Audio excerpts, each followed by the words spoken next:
पाकिस्तान में दाऊद क्या अंतिम सांसें गिन रहा है। नमस्कार, बहुत बहुत स्वागत आप सभी का। रात के 9 बजने वाले हैं, आप देख रहे हैं न्यूज 18 प्राइम।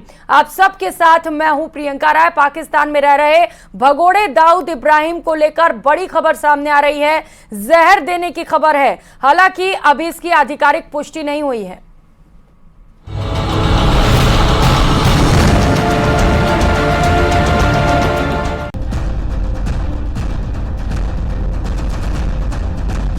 पाकिस्तान में दाऊद गिन रहा अंतिम सांस। दाऊद इब्राहिम को जहर देने की खबर।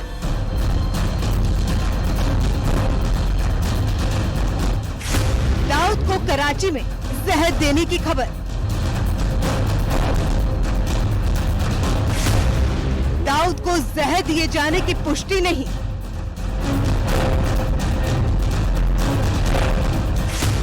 भारत का मोस्ट वांटेड दुश्मन दाऊद इब्राहिम।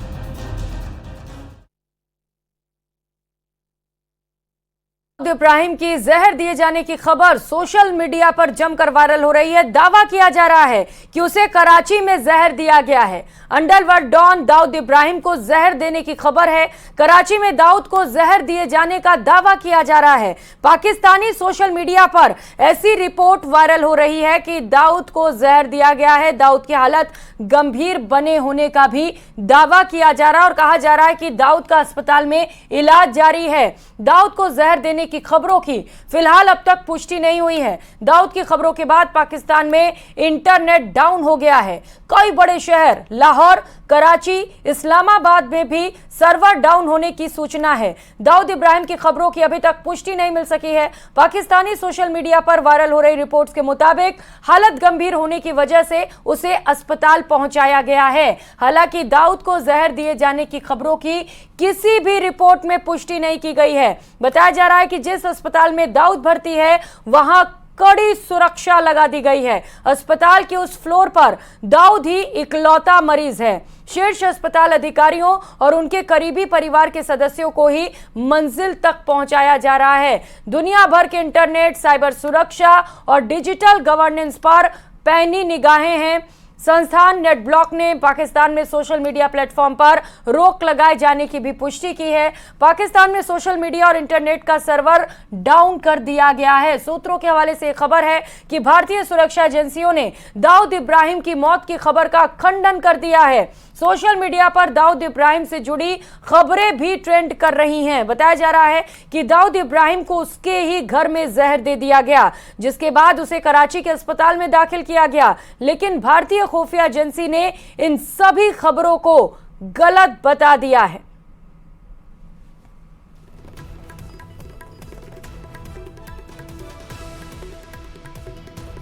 तो दाऊद से जुड़ी ये बड़ी खबर आपको लगातार बता रहे हैं, जहां पर सूचना निकलकर सामने आ रही है कि दाऊद इब्राहिम को जहर दे दिया गया है और उसकी स्थिति गंभीर बनी हुई है। हालांकि अभी तक इस खबर को लेकर पाकिस्तान की ओर से कोई भी पुष्टि नहीं की गई है, लेकिन खबर यह भी है कि जिस अस्पताल में दाऊद का इलाज चल रहा है वहां पर सुरक्षा के खास इंतजाम किए गए हैं।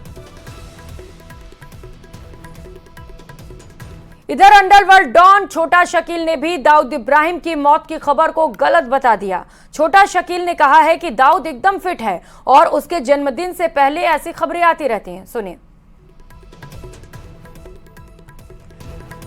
तो छोटा शकील दाऊद इब्राहिम का भाई, जिसने ये बात कही है कि वो पूरी तरीके से फिट है और ये भी कहा जा रहा है कि जब भी दाऊद इब्राहिम का जन्मदिन आने वाला रहता है उससे पहले इस तरीके की खबरें अफवाह बना दी जाती हैं। इसमें कोई भी सच्चाई नहीं है, लेकिन ये खबर तो उड़ रही है हवाओं में और सोशल मीडिया पर जमकर वायरल भी हो रही है कि दाऊद इब्राहिम को किसी ने जहर दे दिया है और दाऊद इब्राहिम अपनी अंतिम सांसें गिन रहा है। हालांकि इस खबर में सच्चाई कितनी है ये आने वाला वक्त बताएगा।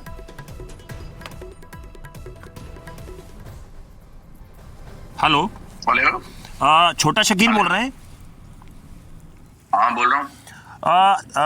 छोटा शकील, ये खबर चल रही है कि दाऊद इब्राहिम को जहर दे दिया गया है और उनकी मौत हो गई है। फिर एक खबर ये आ रही है कि उनको फूड पॉइजनिंग हो गई है, वो अपने घर में भर्ती हैं। टोटल फेक न्यूज है भैया ये। और ये हर साल कोई ना कोई कहानी करते रहते हैं, डिपार्टमेंट वाले हो या कोई भी हो, या आपका सोशल मीडिया हो। तो ये आप लोगों को भी समझना चाहिए कि फेक न्यूज है सब। ये दाऊद इब्राहिम का बर्थडे आ रहा है, क्या बड़ा सेलिब्रेशन हो रहा है? उसमें ये बता रहे थे कि बहुत सारे मेहमान आने वाले थे, उसके पहले उनको जहर दे दिया गया, इस तरह की खबरें।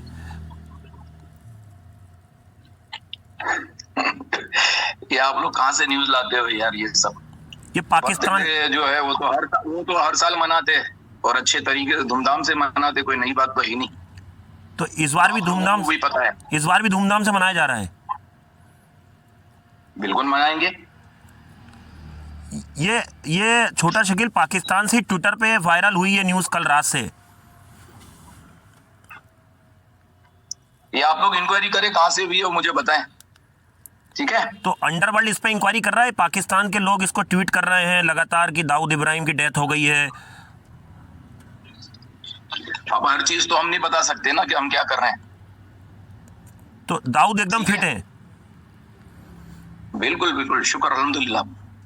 क्या ये आपको लग रहा है आपके विरोधी खेमे के लोगों ने, ये जो आपके राइवल दुश्मन है, उन्होंने ये खबर प्लांट करी होगी इस तरह की दाऊद की मौत की? वो सब खत्म हो गए यार, जितने दुश्मन थे। ठीक है, चलो ओके, अल्लाह हाफिज।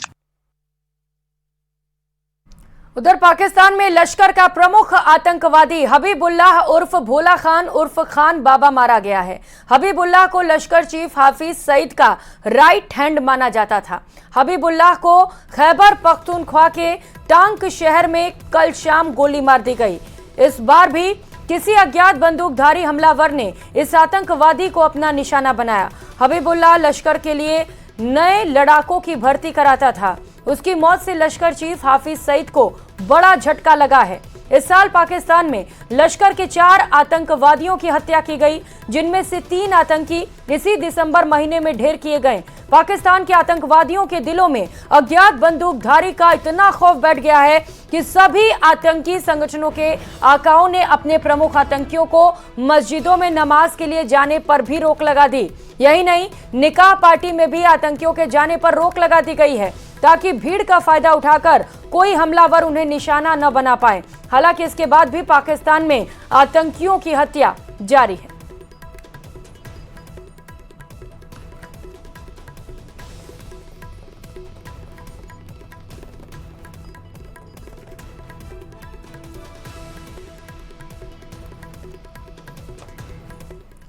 और संसद सुरक्षा चूक मामले में दिल्ली पुलिस की छानबीन तेज हो चुकी है। दिल्ली पुलिस ने इस मामले में 50 से ज्यादा टीमें तैयार कर ली हैं, जो अलग अलग हिस्सों की जांच कर रही हैं। सभी आरोपियों के लिए स्पेशल सेल की अलग अलग यूनिट को जांच के लिए लगाया गया है और इसके अलावा उनके बैकग्राउंड, बैंक डिटेल्स और डिजिटल इन्वेस्टिगेशन के लिए अलग से तकरीबन 50 टीमें तैयार की गई हैं। दिल्ली पुलिस की स्पेशल सेल संसद सुरक्षा चूक मामले की जांच कर रही है और इसके लिए 6 आरोपियों की 6 टीम गठित की गई हैं, जो 6 राज्यों में जांच कर रही हैं। इन राज्यों में शामिल हैं राजस्थान, हरियाणा, कर्नाटक, उत्तर प्रदेश और पश्चिम बंगाल के साथ ही महाराष्ट्र भी।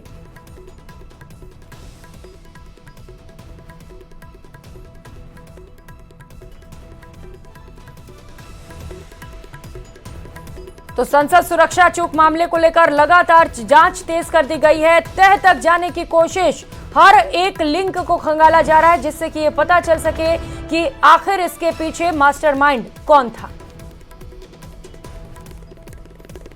इसमें कम से कम 15 से 20 सदस्य थे जी। इन्होंने कुछ नहीं, जो नीलम की किताब थी, जो नीलम के रूम में थी, बेड में थी, वही था जो कुछ भी था। जो 2 अकाउंट है उनके, एक इलाहाबाद बैंक का है, एक HDFC का है, उस पर कोई नाम और पता नहीं था उसका। बैंक की कॉपी में एक वो है, और जो एक एक्सिस का है वो मैंने करवाया था सेविंग, एक वो है। सिर्फ ये पूछताछ की और यही लेके गए हैं। बात किसी से नहीं की उन्होंने, कोई बात नहीं, कोई पूछताछ नहीं, कुछ नहीं किया उन्होंने। बात जो उन्होंने मिला वही लेके गए। दिल्ली पुलिस की टीम दिन में आई थी, 3 घंटे मेरे साथ रही है। उन्होंने पूरी तहकीकात करी है, फोटो दिखाई, हम किसी को पहचानते नहीं थे और उन्होंने उससे अपना बात करी तो उसने बताया कि मैंने 600 रुपए की रेंज का जूता लिया है और लांसर कंपनी का है। तो मैंने जूता जो है बताया कि 699 की रेंज का है, वो 600 का बिकता है। तो वो बता रहे 2 जोड़ी जूते उन्होंने लिए हैं। मैंने कहा बिल्कुल लिए होंगे, क्योंकि दुकान है मेरी, कस्टमर आता है लेके जाता है। 31 साल मेरी पुरानी दुकान है। और उन्होंने जो पूछा और 2 DVR वो अपने साथ ले गए हैं। तो संसद सुरक्षा चौक मामले में आरोपी ललित झा के बंगाल कनेक्शन की परतें एक के बाद एक खुलती चली जा रही हैं। अब इसमें एक और नया किरदार सामने आया है। पश्चिम बंगाल के नदिया जिले का सौरभ चक्रवर्ती, जिन्हें ललित झा ने संसद के बाहर वीडियो बनाकर भेजा था, और आरोप है कि सौरभ ने अपने सोशल मीडिया अकाउंट से वीडियो को पोस्ट भी किया था।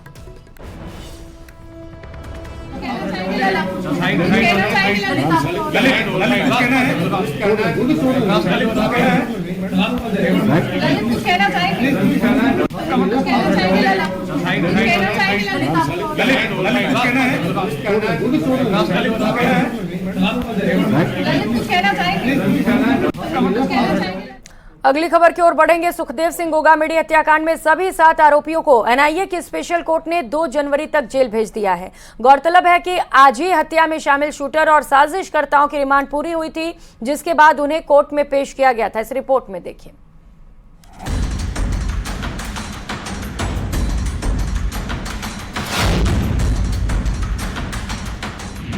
गोगामेडी हत्याकांड में आरोपियों को जेल, एनआईए की स्पेशल कोर्ट का फैसला, 2 जनवरी तक सभी आरोपियों को जेल।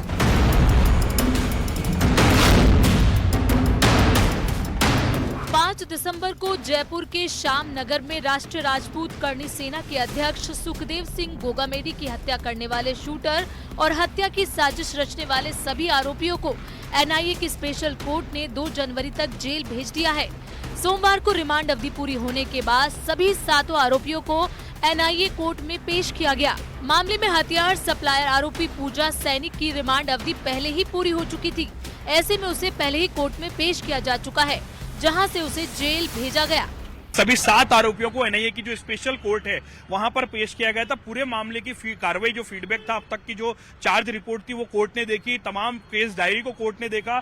जो जज हैं एनआईए स्पेशल कोर्ट के रविंद्र कुमार सेकंड, उन्होंने इस पूरे मसले की सुनवाई की है। पूरे मसले की सुनवाई के बाद में करीब 30 से 35 मिनट सुनवाई चली। सुनवाई में काफी दलीलें जो थी वो जो है वो कोर्ट के अंदर जो सरकारी वकील है उनकी तरफ से रखी गई। इसके अलावा जो आरोपियों के अधिवक्ता थे उनकी तरफ से भी बात रखी गई। कोर्ट ने इस मामले में शूटर रोहित राठौड़, नितिन फौजी, रामवीर जाट, उद्धम सेन, राहुल, सुमित, भवानी सिंह और रोनी 7 आरोपियों को पेश किया, जिन्हें कोर्ट ने 2 जनवरी तक जो है वो कोर्ट ने जेल भेजने के आदेश जो है वो जारी किए हैं।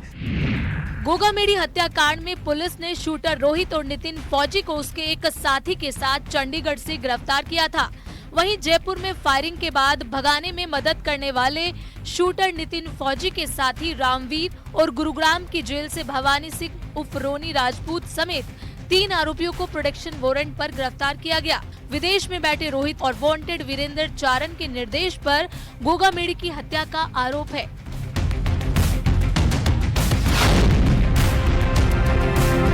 आरोपियों को कड़ी सुरक्षा व्यवस्था के बीच में बख्तरबंद गाड़ियों के अंदर जो है वो ले जाया जा रहा है और लगातार ये कोशिश की गई। पूरी कड़ी सुरक्षा की व्यवस्था के बीच में एनआईए कोर्ट के अंदर आरोपियों की सुनवाई हुई और उसके बाद में सभी आरोपियों को कोर्ट ने जेल भेजने के आदेश जारी कर दिए हैं। कैमरा पर्सन अविनाश के साथ लवली वधवा, न्यूज़ 18 जयपुर।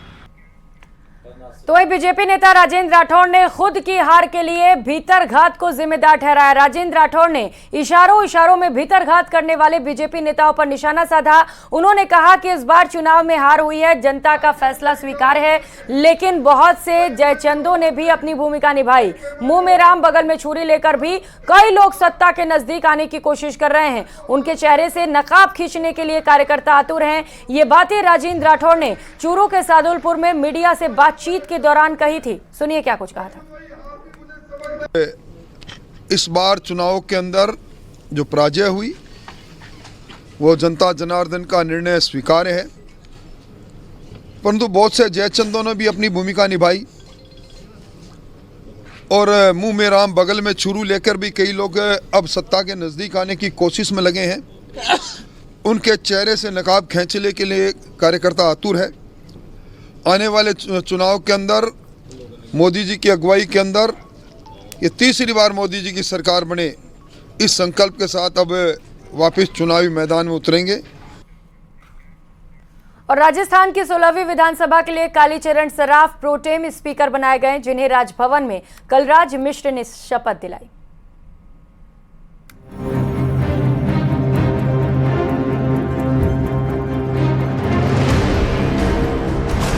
कालीचरण सराफ के हाथ प्रोटेम स्पीकर की कमान। राज्यपाल कलराज मिश्र ने दिलाई शपथ।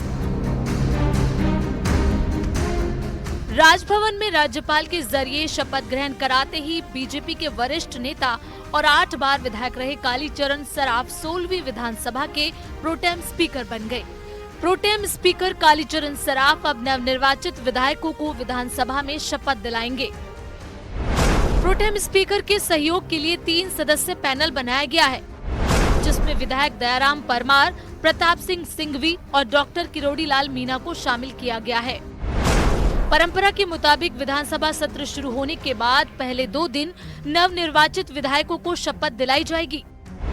सदस्यों के शपथ के बाद विधानसभा के अध्यक्ष और उपाध्यक्ष का चुनाव होगा। प्रोटेम स्पीकर ही विधानसभा के पहले दिन की कार्रवाई संचालित करता है। आइए अब आपको बताते हैं कि प्रोटेम स्पीकर होता कौन है। प्रोटेम का मतलब होता है कुछ वक्त के लिए, यानी अस्थायी होता है। सबसे ज्यादा चुनाव जीते विधायक को बनाया जाता है प्रोटेम स्पीकर। प्रोटेम स्पीकर की नियुक्ति गवर्नर करते हैं। प्रोटेम स्पीकर ही नवनिर्वाचित विधायकों को शपथ दिलाते हैं। विधायकों की शपथ के बाद स्पीकर और डिप्टी स्पीकर का चुनाव होता है। स्पीकर के चुनाव के बाद प्रोटेम स्पीकर का कार्य खत्म हो जाता है। कालीचरण सराफ ने जयपुर की मालवीय नगर सीट से विधानसभा का चुनाव जीता है और हैट्रिक मारी है। तीनों बार उनके सामने कांग्रेस ने अर्चना शर्मा को खड़ा किया और तीनों बार उन्हें हार का सामना करना पड़ा। Bureau report, news 18 Rajasthan. और रामलला की प्राण प्रतिष्ठा से पहले ही अयोध्या नगरी झूम उठी है। मौका था भक्तों के आराध्य प्रभु श्री राम के विवाह उत्सव का। पूरी अयोध्या नगरी दुल्हन की तरह सजाई गई और राम भक्तों ने श्री राम की बारात कनक भवन से बैंड बाजे के साथ निकाली और बाराती बन भक्त सीताराम के विवाह में साक्षी बने।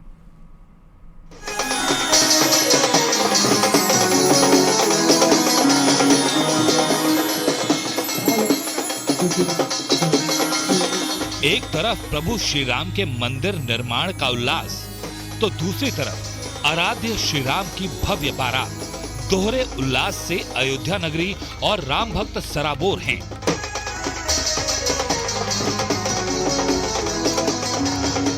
रामलला की प्राण प्रतिष्ठा से पहले अयोध्या वासियों ने भगवान श्री राम का विवाहोत्सव मनाया और गाजे बाजे के साथ भक्त बारात में शामिल हुए।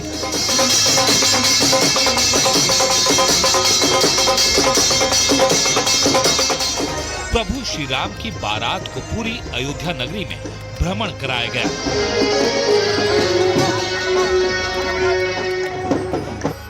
हर साल की तरह भक्तों ने कनक भवन से प्रभु श्री राम की बारात निकाली, जिसमें पालकी में भगवान श्री राम दूल्हा बन विराजमान हुए और उनके भक्त बैंड बाजे के साथ नाचते गाते बारात में शामिल हुए।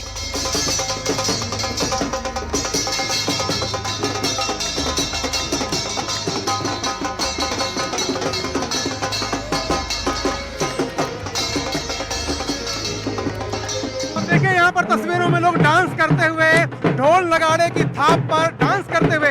आपने शादियाँ देखी होंगी शहरों में, गांव में लोग अपने प्रियजनों के लिए जिस तरह से डांस करते हैं, नृत्य करते हैं, कुछ इसी तरह से देखिए यहाँ पर क्या महिलाएं, क्या बच्चे, क्या बुजुर्ग, सब लोग प्रभु श्री राम की बारात में एक साथ शामिल हैं। सुरक्षा व्यवस्था भी काफी कड़ी होती है, क्योंकि प्रभु श्री राम की बारात हर साल निकलती है और उसका आयोजन इसी तरह किया जाता है। तो अगर आप तस्वीरों में देखिए, लोग साफा बांधे हुए जैसे शादियों में डांस करते हुए जाते हैं, उसी तरह से साधु संत और देश के तमाम हिस्सों से आए लोग यहाँ पर प्रभु श्री राम की बारात लेकर के जा रहे हैं।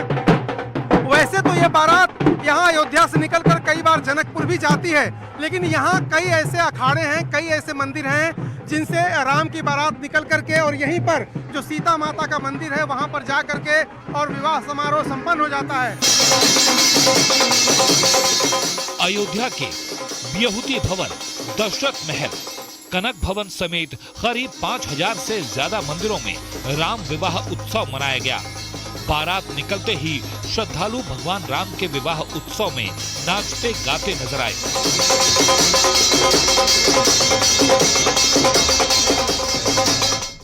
और खबरों में आगे बढ़ते हुए बॉलीवुड एक्ट्रेस बिपाशा बसु और उनके पति करण ग्रोवर अपनी 1.5 साल की बेटी देवी के साथ लेक सिटी पहुंचे। यहां वो होटल ताज अरावली में होटल की 120वीं वर्षगांठ के जश्न में शरीक हुए। देखिए। बॉलीवुड एक्ट्रेस बिपाशा बसु और उनके पति करण ग्रोवर अपनी 1.5 साल की बेटी देवी के साथ लेक सिटी पहुंचे। यहाँ एक निजी होटल की 120वीं वर्षगांठ के जश्न में शरीक हुए। इस मौके पर होटल में 111 फीट ऊंचा रेड कलर में सुंदर क्रिसमस ट्री बनाया गया है। रंग बिरंगी लाइटनिंग से जगमग ये क्रिसमस ट्री बेहद आकर्षण का केंद्र रहा। इस क्रिसमस ट्री को देखते हुए अपनी बेटी को गोद में लिए बिपाशा झूमती हुई नजर आई। करण और बिपाशा अपनी बेटी के साथ इस पार्टी में खूब एंजॉय करते दिखे। बिपाशा ने पार्टी में जश्न की फोटो और वीडियो सोशल मीडिया पर शेयर की है। इस दौरान जोरदार आतिशबाजी हुई और केक कटिंग सेरेमनी भी रखी गई, जिसमें बिपाशा करण के अलावा मेवाड़ पूर्व राज परिवार की निर्वती कुमारी मेवाड़ भी मौजूद रही। इस क्रिसमस ट्री को बनाने में करीब 1 महीने की तैयारी लगी थी। वहीं उदयपुर के होटल के स्टाफ ने मिलकर इस ट्री को करीब 1 महीने की मेहनत से तैयार किया। इसमें खास डेकोरेशन भी किया गया है। उदयपुर शहर में क्रिसमस और न्यू ईयर को लेकर खास तौर पर पर्यटक पहुंचते हैं। इसी के चलते ये विशेष आयोजन किया जा रहा।